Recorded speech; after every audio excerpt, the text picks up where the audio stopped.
19. Sun's Dawn, 4E216, or 5E15, era to be determined. The Broken Tusk was a cacophony of voices, each conversation a thread in the tapestry of Wayrest's underworld.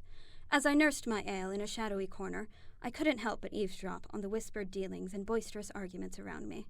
Each word, each glance painted a picture of the city's true power structure, far more complex than the simple division between nobility and commoners I'd initially assumed. At a nearby table, a group of merchants argued in hushed tones about tariffs and trade routes. "The crowns may control the palace," one of them hissed. "But we forebears control the gold. Let's see how long King Edward's policies last when the coffers run dry."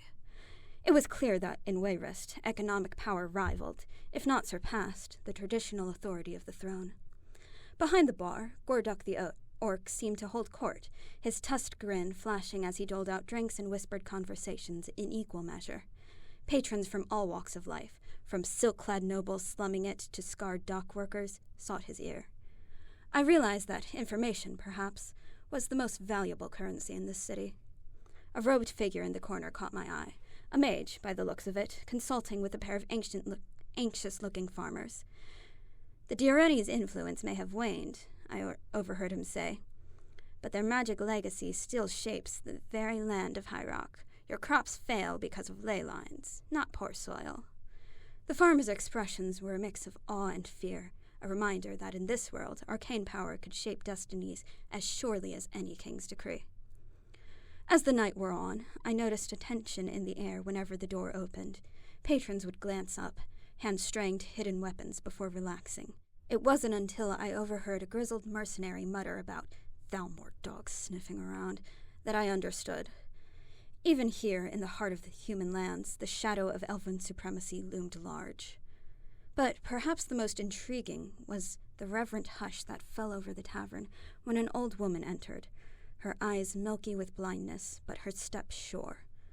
"Which of the Bjolse?" I heard someone whisper. As she passed my table, I felt a chill run down my spine.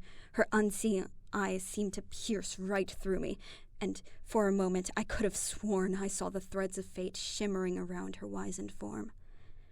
As dawn's first light began to seep through the grimy windows, I reflected on all I had seen and heard.